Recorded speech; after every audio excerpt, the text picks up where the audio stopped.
ఈ రోజు అదే వ్యవహారము బీఆర్ఎస్ పార్టీలో ఉండి కూడా బీజేపీ పార్టీకి విషయాలు పంపే పరిస్థితి ఉంటది. రేపు పొద్దున నిజంగా పరిస్థితులు ఉండి ఈటల రాజేందర్ గారు బీఆర్ఎస్ పార్టీలో చేరితే వీడు పోయి బీజేపీ పార్టీలో చేరుతాడు. ఎందుకంటే ఈ దొంగని మా పార్టీలో తీసుకునే పరిస్థితి ఉండదు. ఇటువంటి ఒక పిచ్చి ముదిరిన వ్యక్తిని ఎర్రగడ్డలు అడ్మిట్ చేయకపోతే రేపు పొద్దున సమాజానికి కూడా మంచిది కాదు. బిడ్డ కౌశిక్ రెడ్డి, మళ్ళా చెప్తున్నా, ఏదైతే నువ్వు మాట్లాడిన మాటలకి బహిరంగ క్షమాపణ చెప్పకపోతే 100% నీ ఈపు బట్టలు కొట్టే పరిస్థితి వస్తుంది. నిన్ను గుడ్డలు ఒడదీసి ఉరికిచ్చే పరిస్థితి రేపు పొద్దున బాధ్యత హుజరాబాద్ నియోజకవర్గ ప్రజలు తీసుకుంటారని చెప్పి కౌశిక్ రెడ్డిని హెచ్చరిస్తున్నా.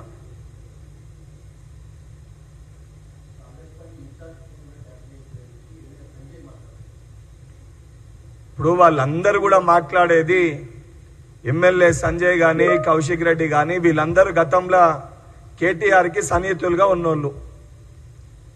ఇంకా దగ్గరగా చెప్పాలంటే కేటీఆర్ బయటికి వెళ్లేది ఉంటే వీళ్ళంతా డ్రైవర్ల లెక్క పనిచేసి కేటీఆర్ ని బయటికి తీసుకుపోయిన పరిస్థితులు ఉన్నాయి.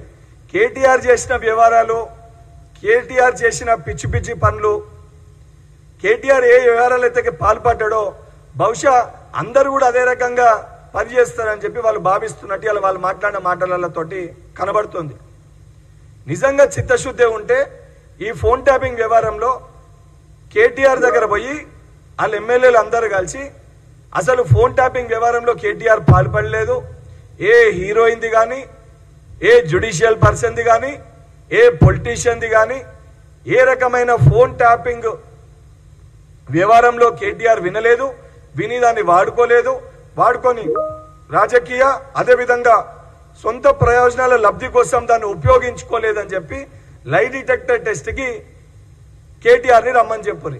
లేదా కేటీఆర్ ఇటువంటి వ్యవహారాలకి పాల్పడ్డట్టు మాకు కూడా తెలియదు అని చెప్పి వీళ్ళిద్దరిని రమ్మని చెప్పారు లై డిటెక్టర్ టెస్ట్ కి.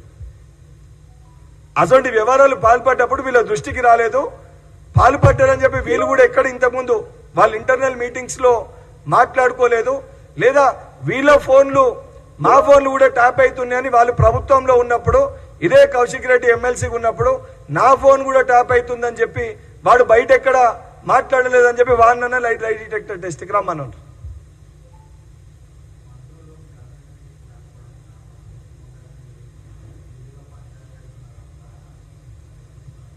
అన్న ఇప్పుడు చెప్పనీకి ఏదైనా మాట్లాడొస్తుంది. ఇప్పుడు నేను కూడా అనొస్తుంది, నిన్న రాత్రి అర్ధరాత్రి కేటీఆర్ ఏడున్నాడు అని. ఇప్పుడు ఆరోపణలు చేయాలనుకుంటే ఆధారాలు లేకుంటే ఏదన్నా ఆరోపించవచ్చు. కానీ బాధ్యత గల మనం ఒక పదవిలో ఉన్నప్పుడు ఏదన్నా కూడా ఎవిడెన్సెస్ ఉంటే ఆరోపణలు చేయాలి.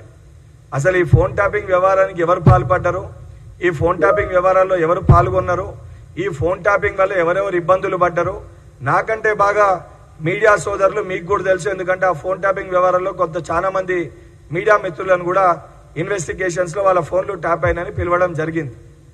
అది అక్షరాల నిజం అది. అండ్ ఈ రోజటి వరకు కేసీఆర్ గాని కేటీఆర్ గాని మేము ఫోన్ ట్యాపింగ్ చెయ్యలేదు అని ఎవ్వరు కూడా బలంగా గట్టిగా చెప్పలేదు.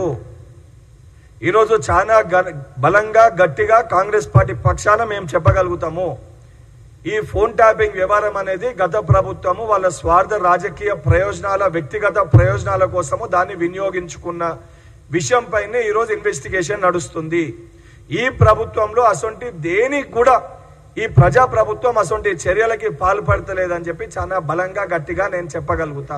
ఇంత బలంగా గట్టిగా నేను చెప్పగలుగుతున్నప్పుడు మా సమయంలో మా ప్రభుత్వ హయాంలో ఇసొంటి ఏ చర్యలకు కూడా ఇసొంటి ఏ ఫోన్ ట్యాపింగ్ కూడా మా నాయకులు కూడా చేయలేదని చెప్పి బలంగా బీఆర్ఎస్ పార్టీలో ఉన్న ఏ శాసనసభ్యుడన్నా చెప్పే ధైర్యం వాళ్ళకుందా? ఫోన్ ట్యాపింగ్ వ్యవహారం జరిగింది అని స్వయాన కల్వకుంట్ల కవిత గారు కూడా 1-2 సందర్భాల్లో మాట్లాడినరు. సొంత కుటుంబ సభ్యురాలైన కల్వకుంట్ల కవిత వాళ్ళ చెల్లె ఫోన్ ట్యాపింగ్ కూడా జరిగింది అని కుటుంబ సభ్యురాలే ఆరోపించింది అని అంటే ఎంత నీచానికి వాళ్ళు దిగజారినరో ప్రజలందరూ కూడా ఇలాది గమనిస్తున్నారు. ఆ గమనించేదాన్ని తట్టుకోలేక జీర్ణించుకోలేక ఉద్దేశపూర్వకంగా డైవర్ట్ చేయనీకి ఇసొంటి కొంతమంది శాడిస్ట్లతోటి సైకోగాన్లతోటి ఇష్టం వచ్చినట్టు అడ్డగోలుగా వాళ్ళ యొక్క స్థాయిని కూడా మర్చిపోయి ఏ స్థానంలో ఉన్నదని కూడా మర్చిపోయి ఇష్టం వచ్చినట్టు ఆరోపణలు చేస్తారు.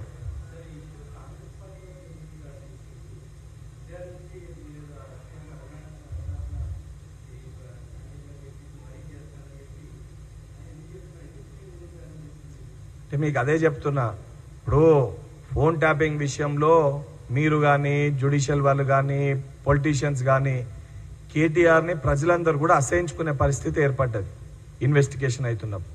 సో దాన్ని డైవర్ట్ చేయనీకి ఆయన బయట దేశానికి పోయి, నేను ముందు కూడా చెప్పిన, ఏదైతే ఆయన పైన ఉన్న కొన్ని ఆరోపణలకి ఫోన్ ట్యాపింగ్ కానీ లేదా డ్రగ్స్ విషయంలో ఆయన కన్జ్యూమ్ చేస్తాడని ఆయన పైన కొన్ని ఆరోపణలు ఉన్నాయి.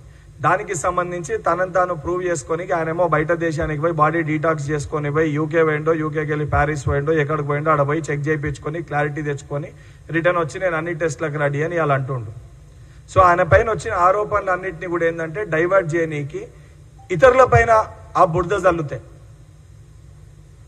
దాన్ని ఇతరుల పైన బురద జల్లితే ఇష్యూ డైవర్ట్ అవుతుంది, వాళ్ళు కొంచెం బయటపడే ఒక ఆస్కారం ఉంటుందని చెప్పి బీఆర్ఎస్ పార్టీలో కూడా అందరినీ మాట్లాడమంటే సీనియర్ ఎమ్మెల్యేలు ఎవరు కూడా మాట్లాడే పరిస్థితి లేదు. ఎందుకంటే వాళ్ళు దీనివల్ల ఇబ్బంది పడ్డారు, మాట్లాడే పరిస్థితి లేదు. కాబట్టి ఇటువంటి కొంతమంది వ్యక్తులు ఎవరైతే ఉన్నారో, కౌశిక్ రెడ్డియో సంజయో కొత్తగా వచ్చిన వాళ్ళు ఎవరైతే ఉన్నారో వాళ్ళని ముందుకు నొక్కి రేపొద్దున వాళ్ళ బతుకు ఆగం చేసే పరిస్థితి ఉంది. అందులో కౌశిక్ రెడ్డికి ఏంటంటే ఈటల రాజేందర్ గారు రేపొద్దున బీఆర్ఎస్ పార్టీలోకి తిరిగి వెళ్తారని ఒక సందేహాలు అనుమానాలు మాటలు మాట్లాడుకుంటారు. నిజంగా ఈటల రాజేందర్ తిరిగి మళ్ళా బీఆర్ఎస్ పార్టీలో చేరితే వీని బతికేమైపోతుందని వీనికో భయం ఉంది. ఆ భయంలో ఆ ఫ్రస్ట్రేషన్లో తన అస్తిత్వాన్ని కాపాడుకోనికి వాళ్ళ దగ్గర వాళ్ళ మోచేతి నీళ్లు తాగి ఇటువంటి ఆరోపణలు చేస్తుంటారు.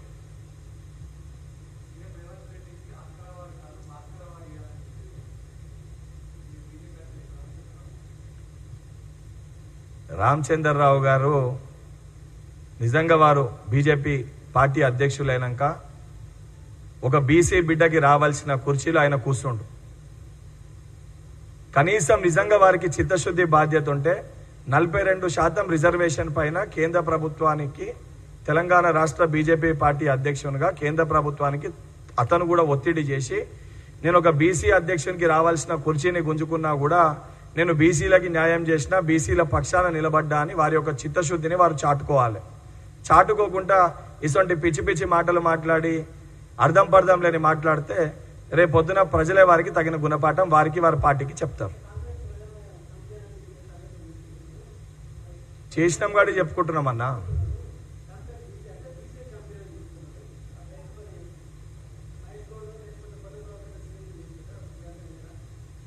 బీసీ డిక్లరేషన్ ఆ రోజు వర్కింగ్ ప్రెసిడెంట్ ఉన్న మహేష్ కుమార్ గౌడ్ గారి చేతుల మీదుగా మా బీసీసీఎల్ అధ్యక్షుడు నుత్తి శ్రీకాంత్ గౌడ్ గారి చేతుల మీదుగానే ఆ రోజు వాగ్దానం చేయడం జరిగింది.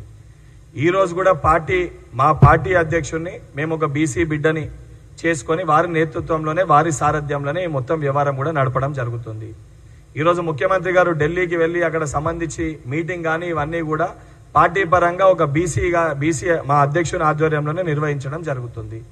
100% ఈరోజు బీసీలకి ప్రాధాన్యత ఇచ్చే విధంగా మంత్రివర్గంలో కూడా పొన్న ప్రభాకర్ గారు కానీ, కడియం శ్రీహరి గారికి కానీ, సురేఖమ్మ గారికి కానీ సముచిత ప్రాధాన్యత స్థానాన్ని కల్పించడం జరిగింది. ఈరోజు మేము ఇన్ని చేస్తూ బీఆర్ఎస్ పార్టీలో, బీజేపీ పార్టీలో వాళ్ళ అసెంబ్లీ వాళ్ళ లీడర్ కానీ లేదా వాళ్ళ పార్టీ అధ్యక్షులు కానీ ఎక్కడ కూడా బీసీలకి ప్రాధాన్యత ఇవ్వకుండా వాళ్ళు బయటకు వచ్చి మేము బీసీల కోసం సానుకూలంగా ఉన్నాము, బీసీలకి సపోర్ట్ చేస్తామనే విధంగా మాట్లాడితే ప్రజలన్నింటినీ గమనిస్తారు.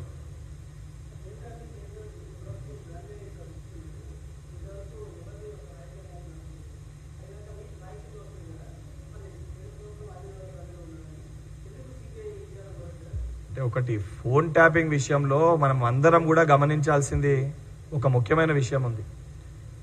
ఫోన్ ట్యాపింగ్ ఇన్వెస్టిగేషన్ సంబంధించి చాలా క్లియర్ కట్గా, ట్రాన్స్పరెంట్గా ఎవరెవరిని పిలిచినా అన్ని పార్టీల వాళ్ళ ఫోన్లు ట్యాప్ అయిన వాళ్ళందరినీ కూడా పిలిచి ఇన్వెస్టిగేషన్ చేయడం జరిగింది. కేసీఆర్, కేటీఆర్ కూడా 1-2 సందర్భాల్లో మాట్లాడుతూ మాకేం సంబంధం, చేస్తే అధికారులు చేసి ఉంటారని ఇండైరెక్ట్గా మాట్లాడిన సందర్భాలు కూడా ఉన్నాయి. అంటే వాళ్ళు టెక్నికల్గా మాట్లాడుతారు తప్ప ప్రాక్టికల్గా మేము ఫోన్ ట్యాపింగ్ చేయలేదు, మేము చేయలేదని ఎక్కడ కూడా వాళ్ళు చెప్తలేరు.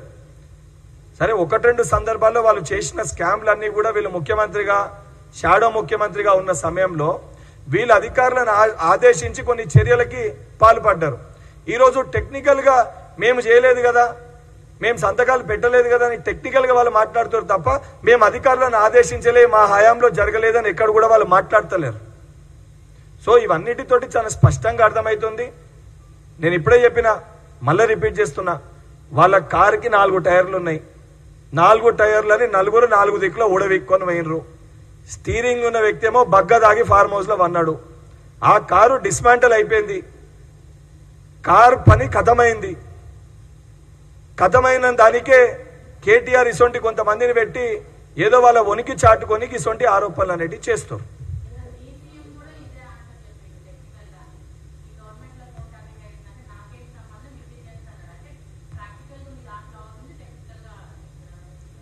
ఎక్కడ కూడా నేను ఇంత బలంగా గట్టిగా నేను చెప్తున్నాను కదా, మా దాంట్లో ఫోన్ ట్యాపింగ్ విషయము ఏదైతే వీళ్ళు ఆరోపిస్తుండ్రో, పొలిటీషియన్స్ సంబంధించిన అధికారులు ఏవైతే వీళ్ళు ఆరోపణలు చేస్తున్నారో అసొంటి ఏ చర్యలు కూడా అసొంటి యొక్క పని మా ప్రభుత్వంలో జరగట్లేదు. ఇంత బలంగా గట్టిగా పార్టీ ఉపాధ్యక్షునిగా, శాసన మండలి సభ్యునిగా నేను చెప్పగలుగుతున్నప్పుడు, బీఆర్ఎస్ పార్టీ వర్కింగ్ ప్రెసిడెంట్ గా, శాసన సభ్యునిగా మా హయాంలో జరగలేదు అని కేటీఆర్ని చెప్పమనండి.